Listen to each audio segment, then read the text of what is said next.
Hi student.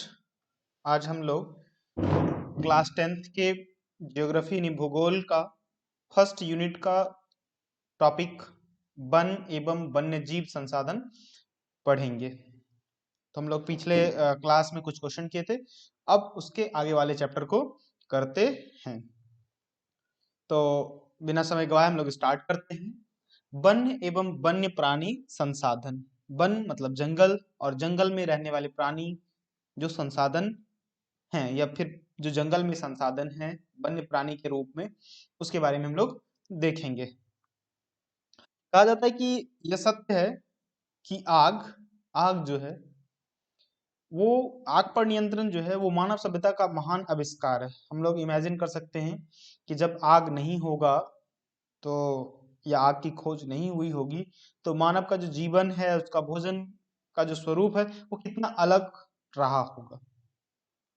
लेकिन जैसे जैसे आग का विकास हुआ, मनुष्य के काम को सरल मनुष्य का काम जो वो सरल बनता गया, उसके साथ साथ उसके जो हानि वाले पहलू है वो भी उभरते हुए नजर आए। जैसे मांस को पकाने के लिए मनुष्य जो थे वो जंगल की लकड़ियां एकत्र करते थे, फिर उन मांस को पकाने के लिए क्या करते थे, ईंधन के रूप में उसका उपयोग करते थे। तो हम लोग आगे बढ़ते हैं। कहते हैं वन एवं वन्य प्राणी मानव जीवन के प्रमुख हमसफर है। बिल्कुल हमारे जीवन से सबसे ज्यादा रिलेटेड है। हमारे वन जो है हमको कई तरह से हेल्प करते हैं, हमारे जीवन को आसान बनाते हैं, हमारे लिए एक संसाधन के रूप में कार्य करते हैं। तो वन जो है वो क्या है कि पृथ्वी की सुरक्षा के लिए वो एक कवच के जैसा काम करता है। वन जो है वो केवल संसाधन नहीं बल्कि पारिस्थितिक तंत्र के निर्माण में महत्वपूर्ण घटक है, और हमारे इनसे अटूट संबंध है। और इनका जो संबंध है यानी वन का जो हमसे संबंध है वो अमूल्य, और जिसका कोई दूसरा रूप नहीं हो सकता, या दूसरा कोई उसके उसके जगह को नहीं ले सकता। उस तरह के संबंध वन और मानव जीवन के बीच है। तो सबसे पहले हम लोग समझते हैं कि वन क्या है। तो वन उस बड़े भूभाग को कहते हैं जो पेड़ पौधे एवं झाड़ियों द्वारा आच्छादित यानी भरा हुआ होता है।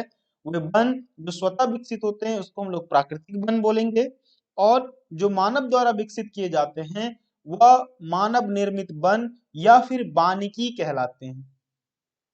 और वन जो है वो जैव विविधताओं का आवास होता है। जैव विविधता मतलब अलग अलग प्रकार के अलग अलग परिस्थितियों वाले जीव उस जंगल के अंदर रहते हैं, जिससे एक सिस्टम बना हुआ होता है। जैसे कीड़े मकोड़े को छोटी छोटी पक्षियां खा जाएगी, छोटे छोटे पक्षियों को बड़ी पक्षियां खा जाएगी, या फिर जो शाकाहारी जीव जंतु है उसको मांसाहारी खा जाएंगे। तो इस तरह का एक साइकिल बना होता है।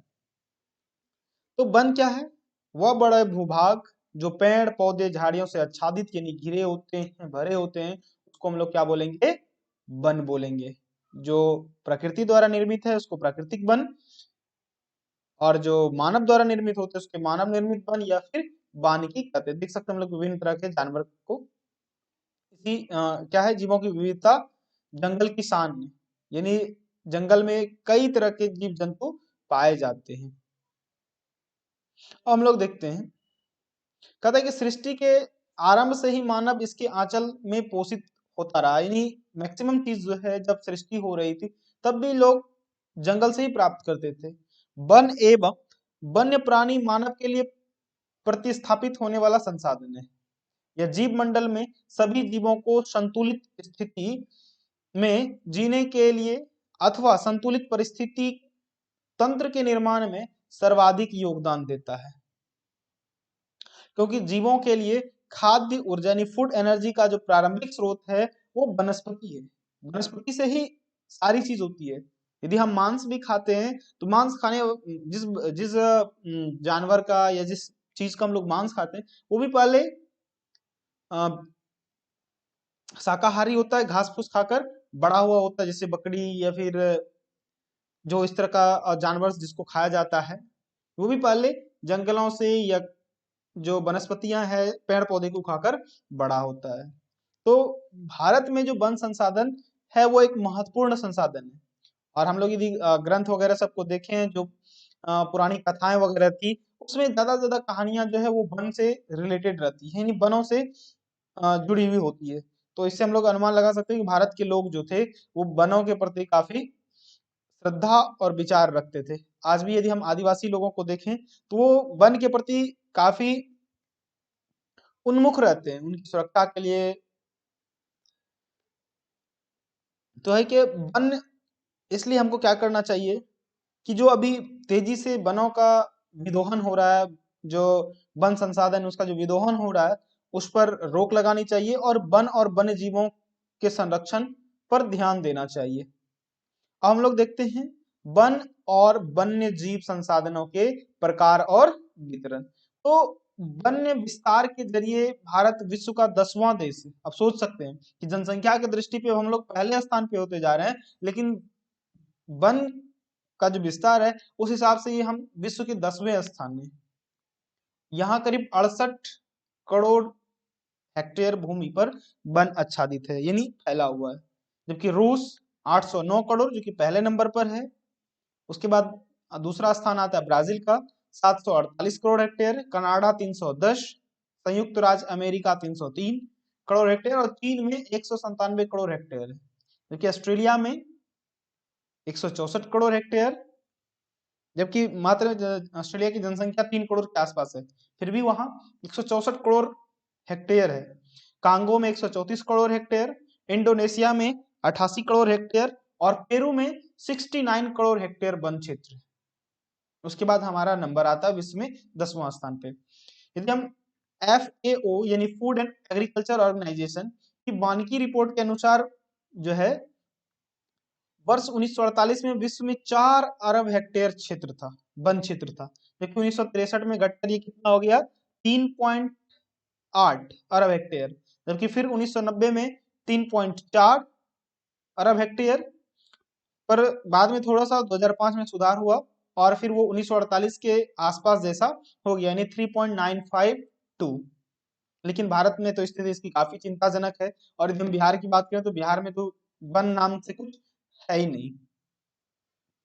तो विश्व के भौगोलिक क्षेत्र का लगभग 30% है, जो जितना क्षेत्र है वो क्या है, भौगोलिक क्षेत्र का 30% है। भारत में 2001 में 19.7% भौगोलिक क्षेत्र पर वन फैले हुए थे। 2001 में बात करें, यानी 19.27। ये रिपोर्ट जो है वो FSI बनाती है। यदि उनके अनुसार देखें तो 20.55 भौगोलिक क्षेत्र में वन का विस्तार है, 20.55। जबकि कम से कम पर्यावरण के संतुलन के लिए 33% की आवश्यकता होती है। IRSP-6 संसाधन उपग्रह लीस 3 एक दूर संवेदी उपग्रह है, रिमोट सेंसिंग सैटेलाइट है, जिसके द्वारा, जिसमें कैमरा लगा होता है और उससे वनों का इमेज खींचकर ये पता किया जाता है कि किस वन की स्थिति क्या है, या कितने क्षेत्रों में फैली हुई है, या फिर कहाँ किस तरह से इसमें विकास हो रहा है, इसकी इसमें हानि हो रही है या समाप्त हो रहा है, तो उस पर रिपोर्ट तैयार करती है। यदि 2005 के अनुसार देखें तो 67.71 करोड़ हेक्टेयर वन क्षेत्र है, जिसमें 67.71 करोड़ हेक्टेयर वन क्षेत्र है, जो कि देश की कुल भौगोलिक क्षेत्र का 20.60%, जो कि काफी चिंताजनक है। आगे बढ़ते हैं। तो भारत में वनों का विस्तार एक समान नहीं है, हम लोग तो जानते हैं। यहाँ पूर्वोत्तर राज्य एवं मध्य प्रदेश वनों की दृष्टि से काफी समृद्ध है। पूर्वोत्तर राज्य में जैसे अरुणाचल प्रदेश या फिर जो बिहार से आगे वाले क्षेत्र हैं, यानी जो भारत का मानचित्र उसमें जो सबसे ईस्ट साइड में है, वहां थोड़ा सा जो है कि वनों का विस्तार अच्छा है। तो इस मामले में मध्य प्रदेश भी थोड़ा सा अच्छा है। और अंडमान निकोबार द्वीप समूह सबसे आगे है, जहां 90.3 भौगोलिक क्षेत्र में वन विकसित है। वृक्ष के घनत्व के आधार पर वनों को 5 भागों में रखा जा सकता है। देखते हैं हम लोग इस तरह से। तो पहला है अत्यंत सघन वन। अत्यंत सघन वन मतलब जिसमें कुल भौगोलिक क्षेत्र में 70% से अधिक वन हो, वृक्षों का जो घनत्व हो वो 70% हो। दूसरा है सघन वन, यानी कुल भौगोलिक क्षेत्र में वृक्षों का घनत्व 40 से 70% है, उसको बोलेंगे सघन वन। आगे है खुले वन। तो इसमें क्या होता है कि वृक्षों का जो घनत्व होता है वो 10 से 40%, और झाड़ियां एवं अन्य वन जो हैं जिसमें कुल भौगोलिक क्षेत्र में वृक्षों का घनत्व 10% से कम। और एक है लास्ट मैंग्रोव, जिसको तटीय वन भी कहते हैं हम लोग, मैंग्रोव वन, तटीय वन। अब एक एक करके सबको समझते हैं। तो अत्यंत सघन वन, तो इस प्रकार के वनों का जो विस्तार है वो 54.6 लाख हेक्टेयर भूमि पर है, जो कुल भौगोलिक क्षेत्र का मात्र 1.66% है, यानी 1.66। इसमें असम और सिक्किम को छोड़कर सभी पूर्वोत्तर राज्य आते हैं, और इन क्षेत्रों में वनों का घनत्व 75% से भी अधिक है, जो काफी अच्छा होता है। अब है सघन वन। इसके अंतर्गत 73.60 यानी 73.60 लाख हेक्टेयर भूमि आते हैं, जो कुल भौगोलिक क्षेत्र का 3% है। इसमें कौन कौन आता है? हिमाचल प्रदेश, सिक्किम, मध्य प्रदेश, जम्मू कश्मीर, महाराष्ट्र एवं उत्तराखंड के पहाड़ी क्षेत्रों में इस प्रकार के वनों का विस्तार है। यहाँ वनों का घनत्व कितना है? 62.99%, जो ये भी अच्छा होता है, ये भी हमारे लिए अच्छा है। आगे है खुले वन। 2.59 करोड़ हेक्टेयर भूमि पर इस वर्ग के वनों का विस्तार है। यह कुल भौगोलिक क्षेत्र का 7.12% है, जिसमें कर्नाटक, तमिलनाडु, केरल, आंध्र प्रदेश, उड़ीसा के कुछ जिले एवं असम के 16 आदिवासी जिले में से इस प्रकार के वनों का विस्तार है। और असम के आदिवासी जिलों में वृक्षों का घनत्व वो कितना है? 23.89%, यानी 23.89%। आगे बढ़ते हैं। आगे है झाड़ियां एवं अन्य वन। क्या है? झाड़ियां एवं अन्य वन। तो राजस्थान का मरुस्थलीय क्षेत्र एवं अर्ध शुष्क क्षेत्र में इस प्रकार के वन पाए जाते हैं। क्या है? राजस्थान का मरुस्थलीय क्षेत्र एवं अर्ध शुष्क क्षेत्र में इस प्रकार के वन पाए जाते हैं, जैसे पंजाब, हरियाणा, उत्तर प्रदेश, बिहार एवं पश्चिम बंगाल के मैदानी भागों में वनों का क्षेत्र 10% से भी कम है। काफी चिंताजनक है। इसलिए यह क्षेत्र इसी वर्ग में सम्मिलित है। इसके अंतर्गत 2.459 करोड़ हेक्टेयर भूमि आते हैं, जो कुल भौगोलिक क्षेत्र का 8.68% है। अब आगे आते हैं हम लोग मैंग्रोव, जो तटीय वन है। तो कहता है कि विश्व के तटीय वन क्षेत्र यानी मैंग्रोव का मात्र 5% यानी 4500 किलोमीटर क्षेत्र ही भारत में है, जो समुद्री तटीय राज्यों में फैला है। इसमें से आधा वन क्षेत्र पश्चिम बंगाल के सुंदरबन में है। इसके बाद गुजरात, अंडमान निकोबार द्वीप समूह आता है। कौन कौन? इसके बाद गुजरात और अंडमान निकोबार। और कुल मिलाकर 12 राज्यों में केंद्र शासित प्रदेशों में 12 राज्यों केंद्र शासित प्रदेशों में मैंग्रोव वन है, जिनमें आंध्र प्रदेश, गुजरात, कर्नाटक, महाराष्ट्र, ओडिशा, तमिलनाडु, पश्चिम बंगाल, अंडमान निकोबार, पांडुचेरी, केरल एवं दमन द्वीप शामिल है। इन सब राज्यों में केंद्र शासित प्रदेशों में जो है मैंग्रोव वन पाया जाता है। तो इसमें एक क्वेश्चन ऐसे पूछा जा सकता है कि निम्न में कहाँ मैंग्रोव वन पाया जाता है, और 4 ऑप्शन दे सकता है। तो इसको भी हमको इंपॉर्टेंट समझ के याद रखना है। बढ़ते हैं आगे हम लोग। कहता है देश के कुल भौगोलिक क्षेत्र का मात्र 0.14% क्षेत्र यानी 4.4 लाख हेक्टेयर में ही मैंग्रोव वन है।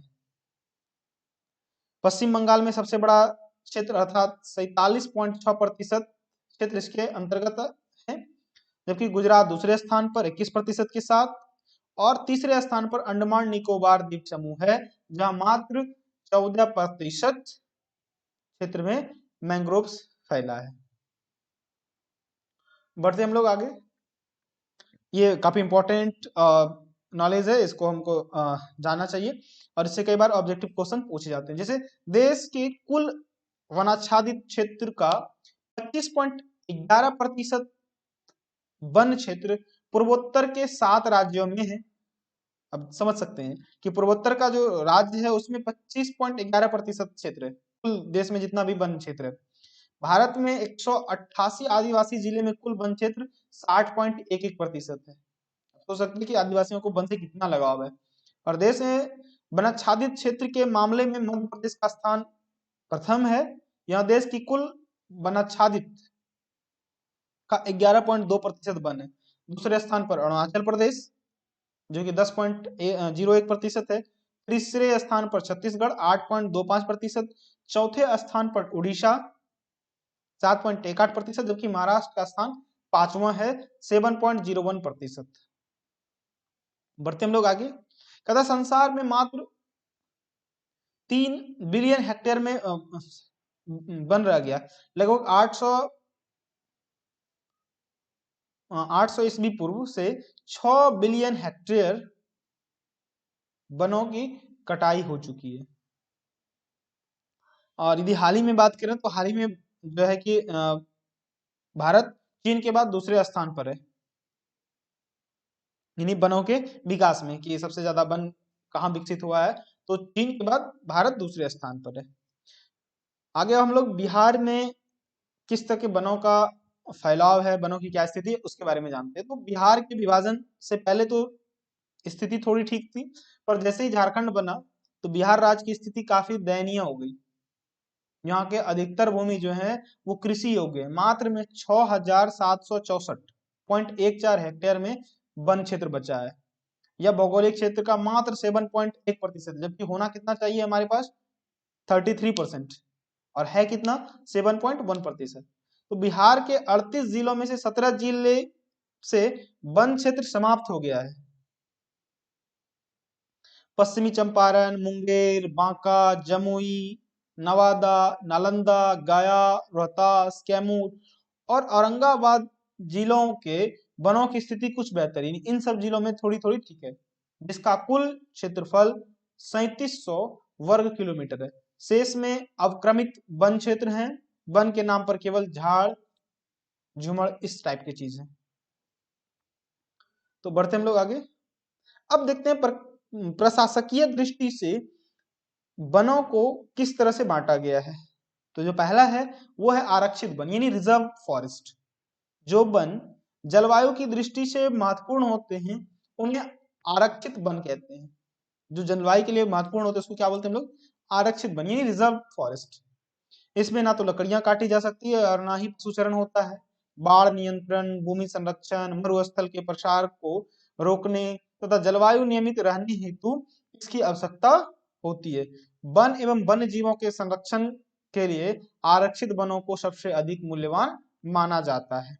देश में आधे से अधिक वन क्षेत्र 54% जो है इसी के अंतर्गत आते हैं, उन्हें आरक्षित वन घोषित कर दिया गया है। बढ़ते हम लोग आगे। कहता है खो रक्षित वन क्षेत्र यानी प्रोटेक्टेड फॉरेस्ट। इस वन क्षेत्र में विशेष नियमों के अधीन पशुओं को चराने, सीमित रूप से लकड़ी काटने की सुविधा दी जाती है। रक्षित वन में क्या होता है कि सीमित रूप से पशु को चराने और लकड़ी काटने की सुविधा दी जाती है। वनों के अत्यधिक नष्ट होने से बचाने के लिए इसकी सुरक्षा की जाती है। और वन विभाग के अनुसार कुल वन क्षेत्र का लगभग 1/3 यानी 29% रक्षित क्षेत्र में है। अब है अवर्गीकृत वन यानी अनक्लासिफाइड फॉरेस्ट। तो ये क्या होता है इसको समझते हैं। तो कहता है कि शेष वन जो रक्षित और आरक्षित से बच जाता है उसको बंजर और बंजर भूमि, जो चाहे वो सरकार का हो, व्यक्तियों का हो, समुदायों के स्वामित्व में हो, तो स्वतंत्र और अवर्गीकृत वन क्षेत्र के अंतर्गत रखा गया है। इस प्रकार के वनों में लकड़ी काटने और पशु चराने पर सरकार की ओर से कोई प्रतिबंध नहीं है और नहीं होता। सरकार इसके लिए शुल्क लेती है। कुल वन क्षेत्र का 17% अवर्गीकृत क्षेत्र है। आरक्षित एवं रक्षित वन क्षेत्र का सबसे अधिक विस्तार मध्य प्रदेश में है, जहां कुल वन क्षेत्र का 75% है। इसके अतिरिक्त जम्मू कश्मीर, आंध्र प्रदेश, उत्तराखंड, केरल, तमिलनाडु, पश्चिमी बंगाल और महाराष्ट्र में भी कुल वनों का एक बड़ा अनुपात आरक्षित वनों का है। जबकि बिहार, हरियाणा, पंजाब, हिमाचल प्रदेश, उड़ीसा और राजस्थान में कुल वनों में रक्षित वनों का एक बड़ा अनुपात है। और पूर्वोत्तर के सभी राज्यों में और गुजरात में अधिकतर वन क्षेत्र अवर्गीकृत हैं और स्थानीय समुदायों के प्रबंधन में है। तो ये थे आज के कुछ इंपॉर्टेंट टॉपिक। आई होप कि आपको अच्छा लगा होगा। कल हम लोग वन संपदा तथा वन्य जीवों का ह्रास एवं संरक्षण के बारे में पढ़ेंगे। आई होप कि आपको अच्छा लगा होगा। आप मेरे चैनल को सब्सक्राइब कर शेयर कर दें ताकि और सारे लोग भी जुड़ सके। धन्यवाद।